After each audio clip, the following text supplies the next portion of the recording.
Hi folks, thanks for joining us here this morning. Sorry, we're just a couple of minutes there behind. We were just waiting for to admit a few people together. So we're going to get started this morning, and I'm going to pass you over to Melissa Mooney. Melissa is European Coordinator for Rangam. So Melissa is going to explain all about Rangam and her position, and also talk about her experiences. We're also recording the session, guys. I know probably a message popped up there, but we've had a couple of interested parties who couldn't make it this morning who've asked to hear the session. So just to let you know, it is being recorded. Okay, Melissa, thanks a million. I'll pass it over to you. I suppose I'll just introduce myself. So my name is Melissa, as Elaine just said, and I really appreciate you guys taking time out of your day today to come and listen to me talk about autism and employment for the month that's in it, with Autism Acceptance Month.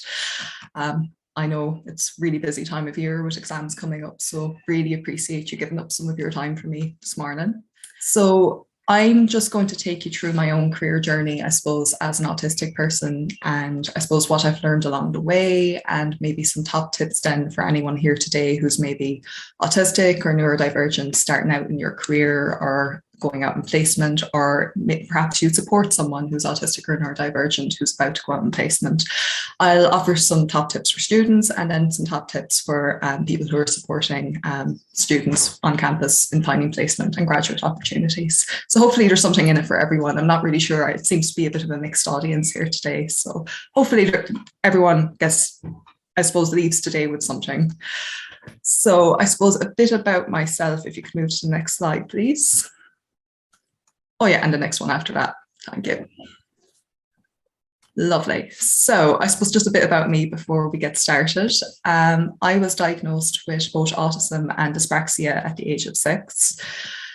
Maybe some people here might not have heard of dyspraxia before, but essentially it's another form of neurodiversity, and it impacts things like my fine motor skills, my reflexes, my spatial awareness, and just kind of my physical movements in general. So yeah, and then I'm also autistic. At school, I suppose I was very scientifically inclined, but when the time came to fill out my CAO in true autistic fashion, I just did a complete pivot from that and just somehow ended up studying politics, German and Irish at UL, which I really enjoyed. I graduated right after the pandemic started in 2020, so that was amazing timing. And in the 3 years since then, I suppose I've had plenty of experience with pretty much every working environment imaginable thanks to the pandemic. So fully remote, hybrid, and then remote and fully on site. So I suppose today I wanted to give you a bit of an overview as to how I got to where I am today, my own experiences around things like disclosure, reasonable accommodations, workplace environments. And then I suppose just a few tips I would have maybe liked to have given my younger self on navigating the world of work as an autistic person, just based on what I know now. You could move to, oh yeah, you're already on it. Thank you. Lovely. So I suppose like most people, I did some odd jobs throughout my teens, like babysitting, things like that. But I suppose my first proper office-based work experience came around when I was in second year at college, and the time came for me to find a student placement. So as I'm sure many of you know and can relate to, I was really daunted by the prospect of going out there on my own, job hunting for a placement. And I suppose there was that added complexity as well of my diagnosis and whether I wanted to share that information with any prospective employer. So as I mentioned earlier, I was diagnosed as a child, but I didn't really know what autism or neurodiversity even meant. Like, how do you even explain that to a 6-year-old? So I just grew up not really questioning it, not really like knowing anything about it until I was an adult. And I started like Googling it to get a better understanding of myself. And I suppose that kind of coincided with my search for a placement. And I saw that often quoted statistic that 85% of the autistic community in Ireland are unemployed or underemployed, which is a really sobering stat. And, having looked at that stat, at first I figured that my chances would be better if I could only manage to hide any traits that would mark me as autistic. And, I'd had plenty of practice with that at that point, because, you know, it seemed to be the only way to survive in a world that was made for neurotypical people. It was just what I did to live at that time. But I suppose at the same time, it was also around this time that some of, you know, those major global brands out there like Microsoft, SAP, Johnson & Johnson were starting to like really build autism at work programs, and like not only, I suppose, welcoming applications from neurodivergent people, but like actively encouraging them, because I suppose they recognize the richness of insight and, you know, the opportunities for innovation that they were missing out on by locking out such a talented cohort of people out of the workforce just because of something as trivial as like, oh, they didn't make eye contact during the interview, or they refused a handshake. So, you know, so on the other hand, there were positive developments going on too. And I suppose this was really confusing to me. It seemed like the world around me was giving me really mixed messages about whether or not it was okay for me to be openly autistic in the workplace. And I suppose the decision whether to disclose or not felt a bit like a double-edged sword to me, because on the one hand, I was, you know, as a lot of autistic people are, I was a bit worried that if I said I was autistic, that was going to open me up to discrimination. You know, I could give the most amazing interview in the world and there'd still be zero chance of me actually getting hired, because the interviewer had already kind of written me off in my head. As, you know, as soon as they heard the A word, they kind of just, their mind shut down. But then on the other hand as well, I also was afraid that I'd end up being in the diversity hire, and that, you know, I'd have to deal with imposter syndrome when, you know, I wanted to feel like I got the job on merit, not because the company needed a poster child to show how inclusive they are. So, you know, there were, I suppose, a lot of considerations each way. And I suppose it was while I was mulling all this over that I saw that the Department of Foreign Affairs, which is an equal opportunities employer, had an opening for an intern in their international aid department in Limerick. And I thought, oh, this would be perfect for me. And I put myself forward for it. And I got called for interview. And, you know, this was my first ever job interview. So I really had no idea what to expect. But I was really lucky because the employability department at UL were absolutely amazing. They gave me one-on-one support in preparing for the interview, giving me, I suppose, an idea of what kind of questions to expect, same kind of competency-based questions that come up time and time again. So I wasn't caught off guard, and, you know, that I could properly visualize and structure it all clearly in my head. So that was extremely helpful. And then when it came to making the call around disclosure, in the end, what I actually decided to do was a bit of a compromise, where I did disclose, but only once I'd already secured the role and I had my contract signed. So that way, you know, it eliminated any doubts in my mind as to why I got the job. And I actually saw a few months ago on another webinar some really interesting statistics from UL students actually around, I suppose, I think it was like a majority of UL students who had gone out on placement had done the same thing, like disclosed after they'd already gotten the job. So it's clearly a pretty like common decision to make. And I guess ideally we'd love to see more people begin to feel comfortable to disclose earlier in the process, and, you know, get that support, not just from the university, but also from the employer in the recruitment process and preparing for the interview. But, you know, at the same time, I think disclosing at the point of hire is a nice kind of like middle ground where you're taking the power into your own hands if you're in any way hesitant and you want to get the lay of the land first. So I suppose then on the job, I'll be honest, it was my first time in an office-based environment. So I honestly didn't really even necessarily know what I could even ask for as a reasonable accommodation. You know, I hadn't yet had the opportunity to be in that situation and to figure out what areas of my role I'd need support with. And like, even when I did start to identify these challenges, I was still a little bit reticent to bring them up with my manager. And it wasn't because she wasn't really nice and very approachable. She absolutely was. But I suppose just because I was so new to all the nuances of the workplace and I was just so eager to please, the only accommodation that I asked for was just understanding and patience. But, you know, like, I'm not to dismiss that, you know, even that was something, because a willingness to listen and a willingness to understand is in itself, you know, arguably the most important accommodation that there is. But you know, if I could go back to 2018 and give myself some advice, I think it would be like to advocate for myself more confidently.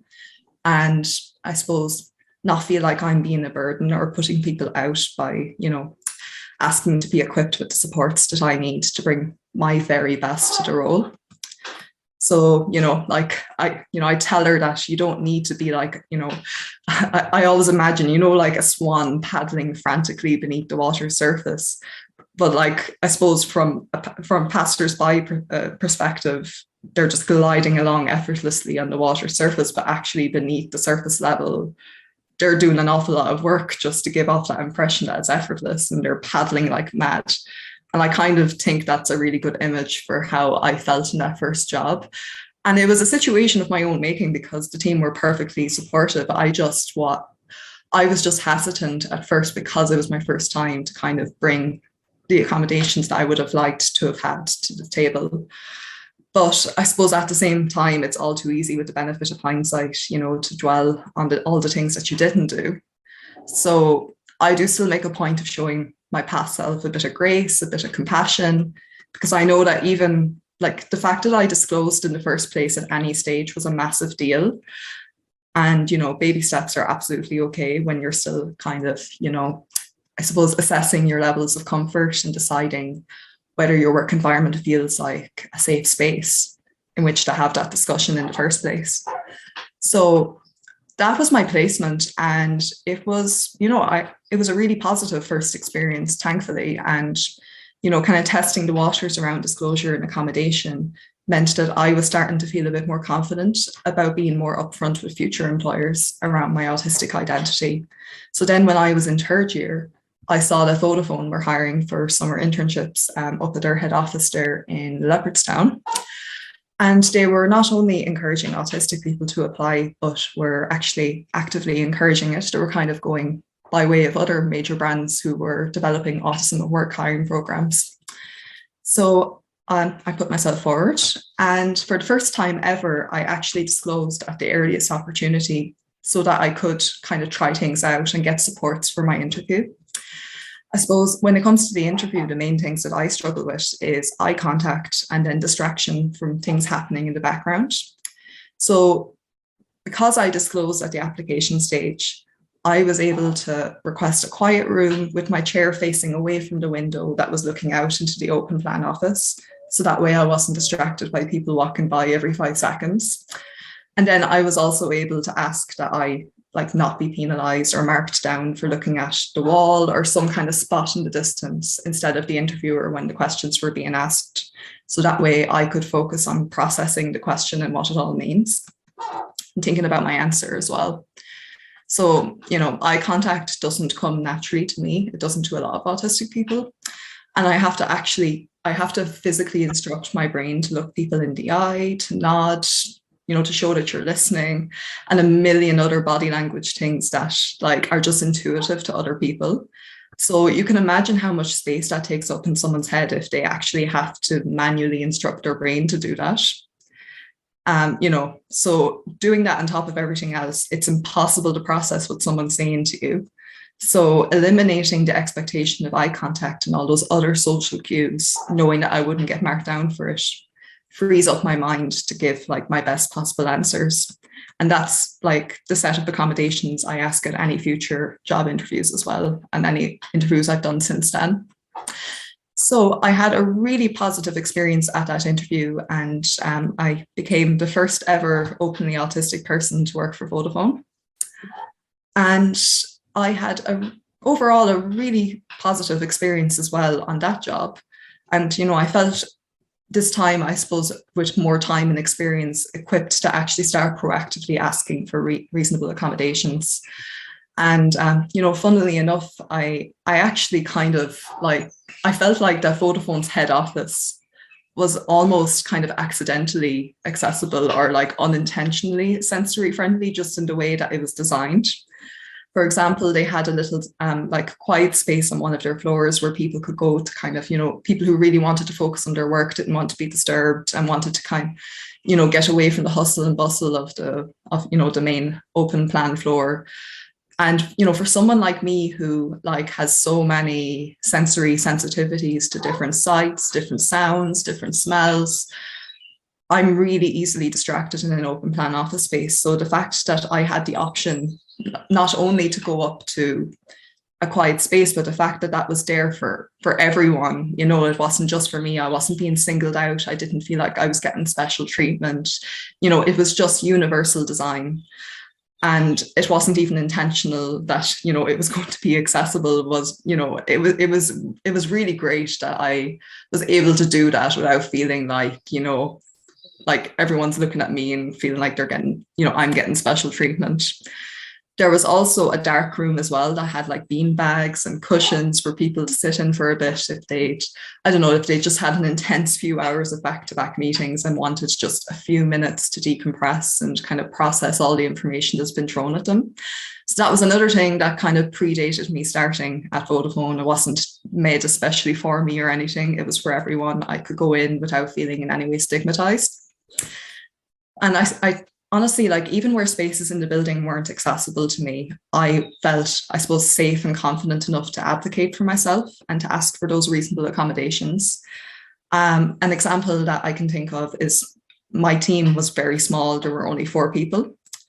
So when we had our team meetings, sometimes my manager would like take us up to the office cafe to have those meetings in a kind of more casual setting, and people would get their cup of coffee, a pastry, things like that, you know, just make it a bit more pleasant.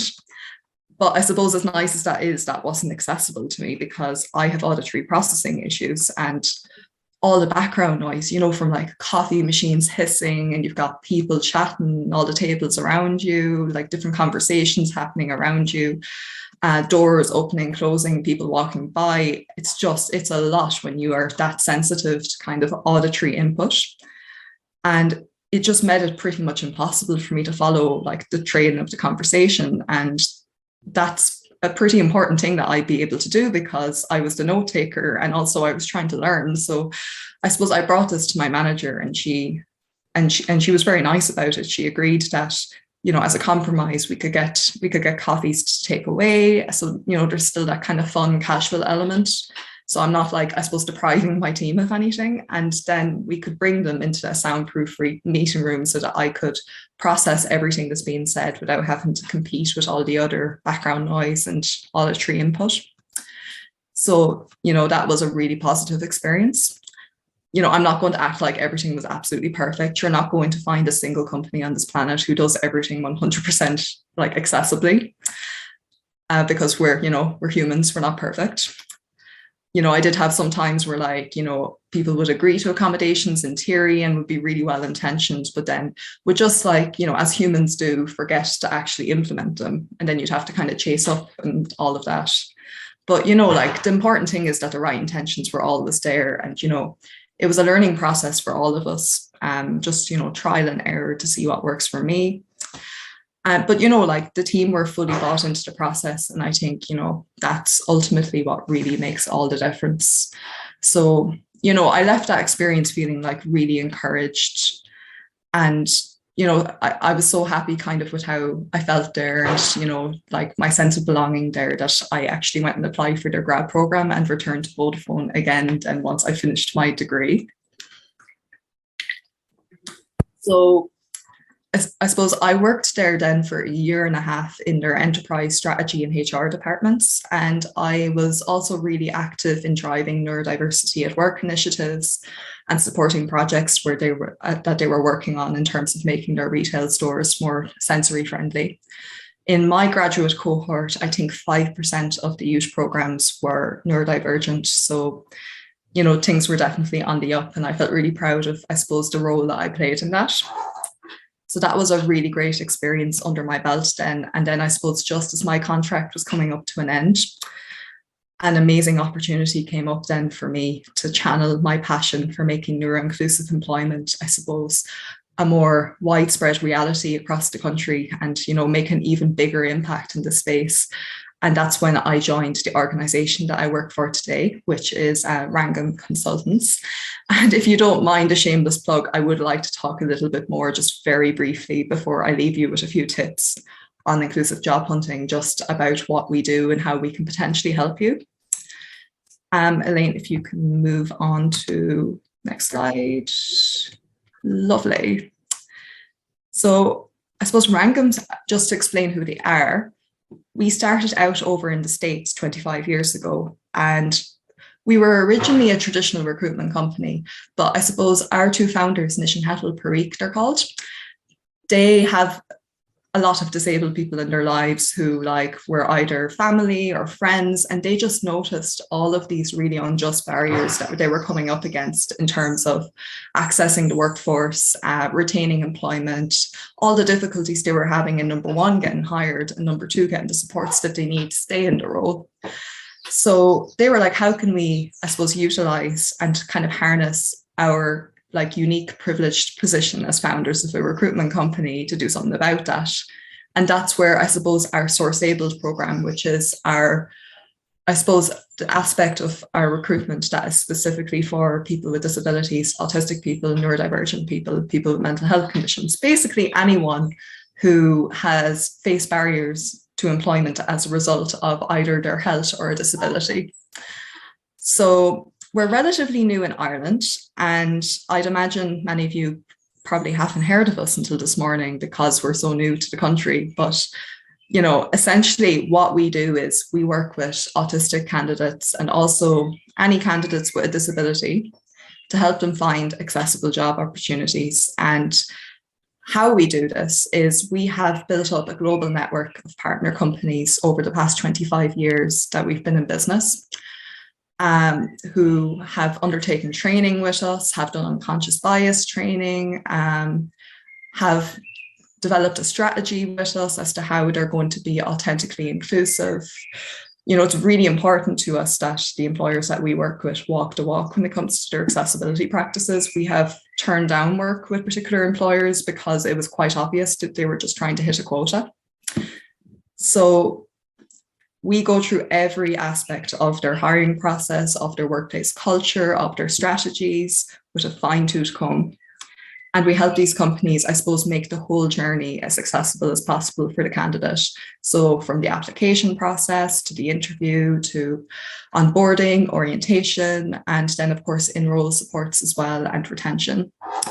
So if you as a candidate were to put yourself forward for a role with one of our partners, we support you every step of the way, whether that's preparing you for your interview or, I suppose, giving you tailored job coaching once you've secured the role to make sure that you're getting every little ounce of, I suppose, experience and value that you want to get out of the role. I know from a lot of autistic people that I interact with, just even in my personal life, that it's often the case of once bitten, twice shy, in that one bad experience with an employer can sometimes be all it takes to just completely shatter someone's self-confidence and just, cause them to go underground, so to speak.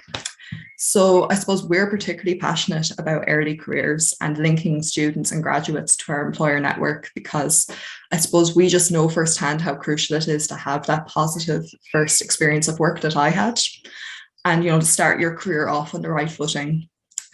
So that's why, we'd first of all, as I was saying to Elaine before we joined the call, like to align with SETU on helping you guys place your students, graduates, alumni into roles that, as I said, have been tailored to each individual's access needs. And most importantly, where autistic candidates are ultimately going to feel happy and, included in the company's culture. I know I've been talking to Angela and to Elaine about how we might be able to support the great work that you guys do. And, I'd also love to encourage any individual students or alumni with any kind of disability, like I said, whether that's autism, a physical disability, or even a mental health condition, to just individually sign up with us for support as well in finding, I suppose, inclusive career opportunities after you graduate. It's completely free to sign up with us. Even if you find a job through us, you're not going to be charged. And once you've registered, and it's at www.sourceability.ie, what we do is we have a one-on-one call with you to just really get a deep understanding of what you'd love to do with your career and kind of tease out your skills and just really build up a detailed profile that goes deeper and beyond what's just on your CV. And we also discuss if you have any immediate kind of preferences or ideas as to what you'd like for accommodations that would help you in a future role. And I suppose it's all this information that we interpret when we're matching people to roles. It's not just the CV. As some of you might know, I think it's something like 95% of CVs for corporate job applications never see a human. It's all AI these days. So building this profile just ensures that nobody gets left behind or slips through the cracks just because, they didn't have the right buzzwords in their CV or something like that. So then I suppose at that point, if we come across a role that's a good fit for you, we reach out to kick things off. And that's when I suppose our support, as I mentioned earlier, is going to really kick in.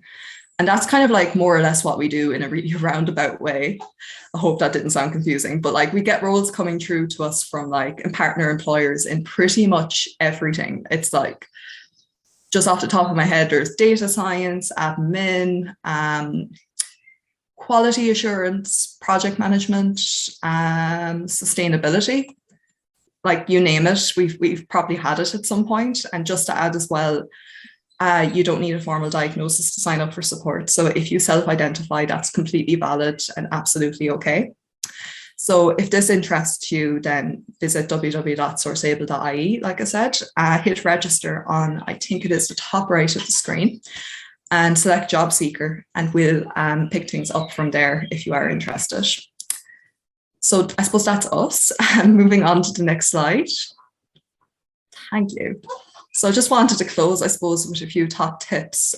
I suppose firstly for candidates in terms of what to look for in an inclusive employer, because it's very hard to know who's, walking the walk when it comes to, like, honestly, every employer has some kind of generic statement now on their website about diversity and inclusion. And it's like, it's really hard to know who's sincere, who's actually committed to this, and who's just like saying that to look good.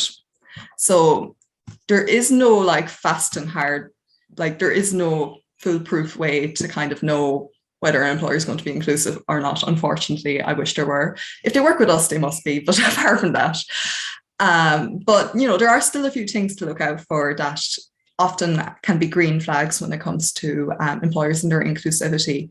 Number one thing I would say actually is look at their leadership team. Has anyone spoken out about being disabled or being neurodivergent? And even outside of disability and neurodiversity, like how diverse is the leadership team? And like, what does the board of directors look like? What demographics are being represented at the table at like senior leadership level? That's usually a good indicator of how inclusive an organization is. Like who is getting up the ladder?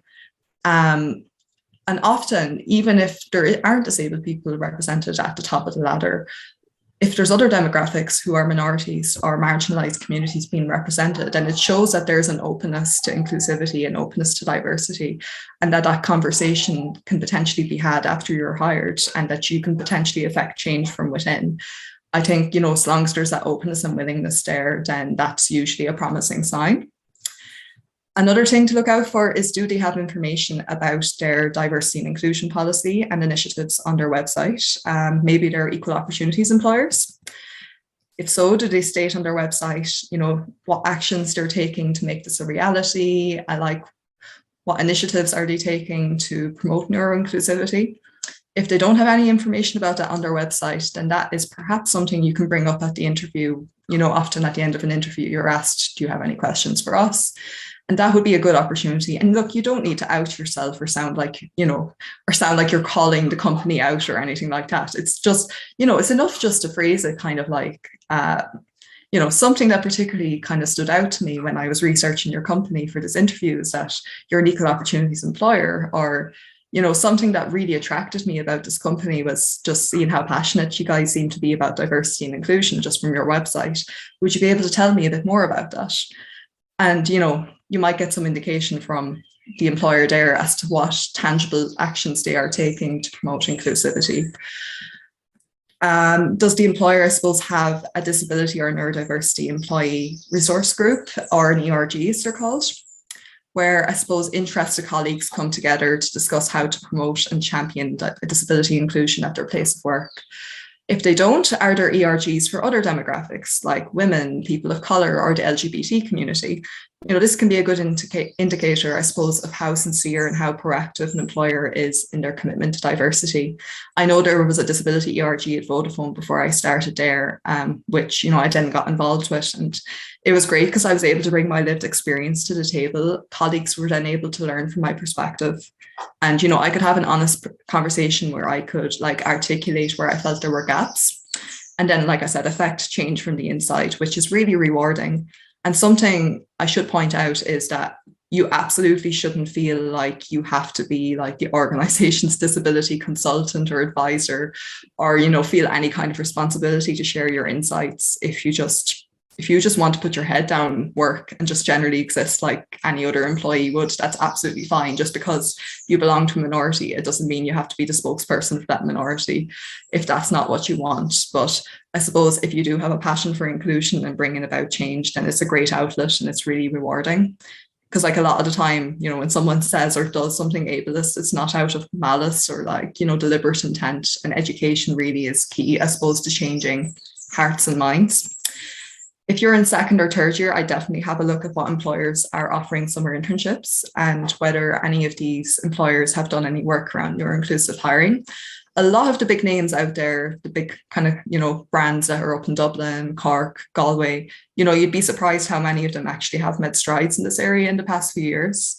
I found in my own personal experience that getting that summer internship was, really instrumental in setting up my career post-graduation because, it really allowed me to build relationships, with an employer who's on a journey towards being more neuro-inclusive. I had 3 months in which I could build my network across the business and even the wider industry. And it gave me a bridge as well to postgraduate employment when I returned under the graduate program.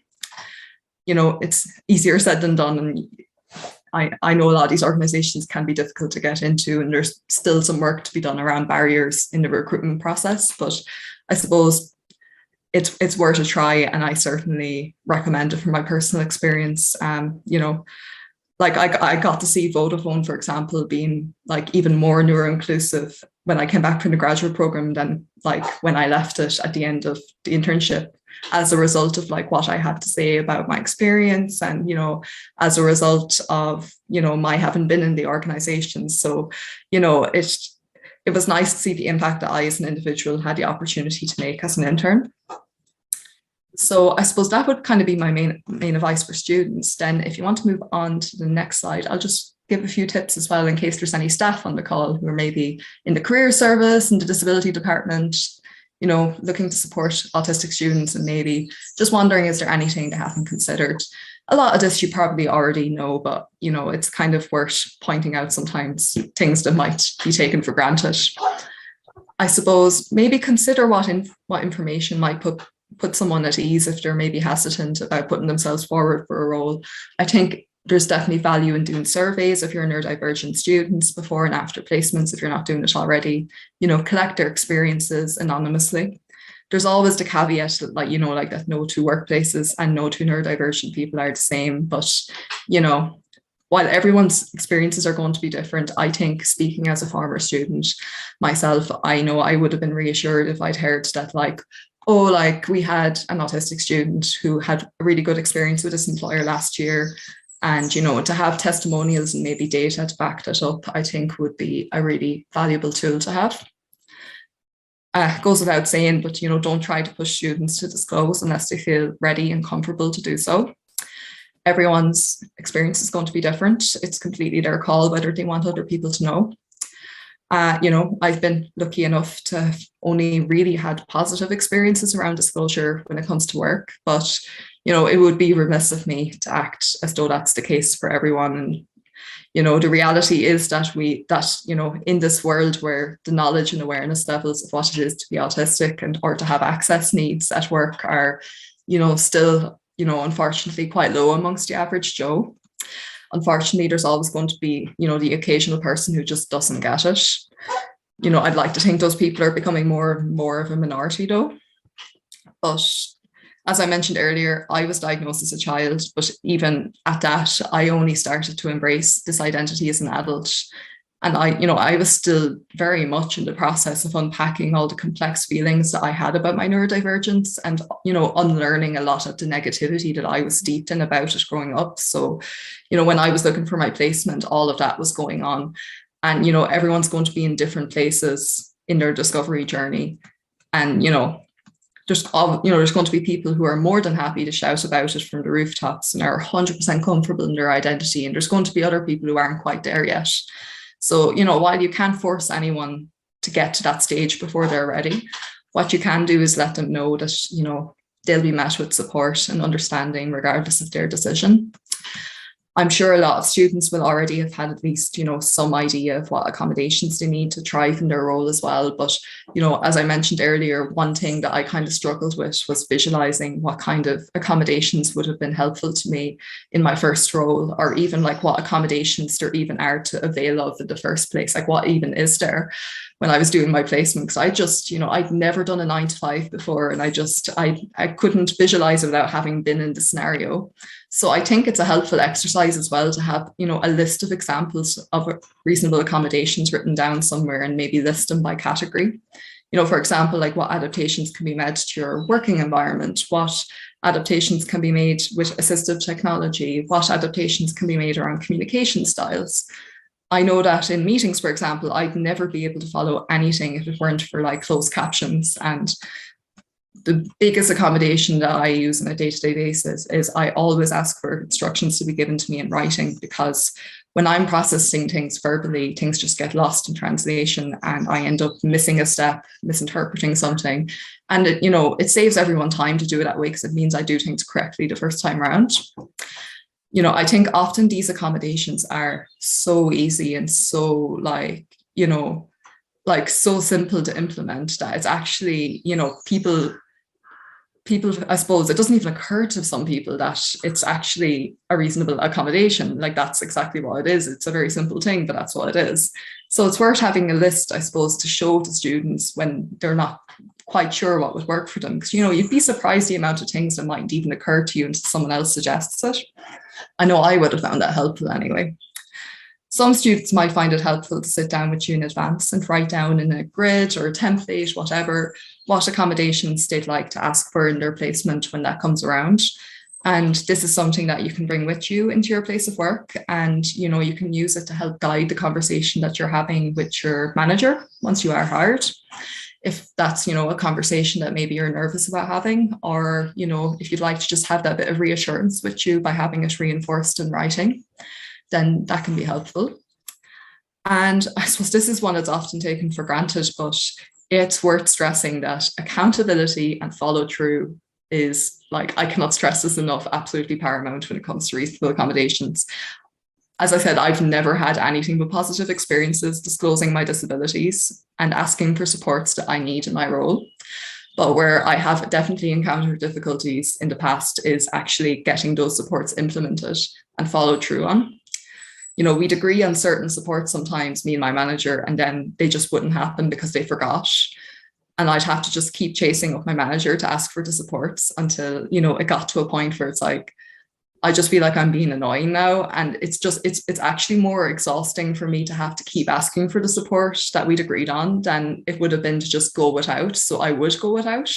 And you don't want it to get to that point. So I suppose regular check-ins to review what's been working, what hasn't, whether things are actually happening in reality, and what other approaches you could try is something I very much recommend you suggest to the employers that you work with. And I suppose as well, if you feel that there are employers who are well-intentioned, but I suppose aren't equipped with the knowledge and support that maybe they need in order to, I suppose, best serve autistic candidates, or if there are employers who maybe are like reaching out to you constantly for advice and you either don't have the capacity to like answer all these questions or it's outside of your remit at SETU, then please by all means let them know that Rangam exists, because we're always looking for new employers to kind of like who are interested in building neuro-inclusive hiring programs, building that inclusive culture and really working on doing an overhaul and building that robust internal ecosystem that actually leaves the boardroom and becomes a reality. We're always looking for new employers who are interested in doing that and making this more of a widespread reality. So if there are any employers that you've kind of encountered who you think might benefit from that support, feel free to kind of, I suppose, refer them on to me. I'll put my email address in the chat, but it's melissa@rangam.com. And you can reach out to me at any stage. And also, like, as a candidate, from like one person to another, like from one autistic person to another, if you ever just want to talk to me, like have a chat, if you have any concerns about anything, please, just do reach out. I'm here to help. So I suppose I've kind of gone on a bit of a rant there, but that's pretty much kind of what I wanted to cover this morning. Thank you very much for listening to me. I think we're kind of just coming up to time. Thank you so much, guys. Okay, thanks. Guys. Have a great rest of your day. Thanks. Bye. Bye.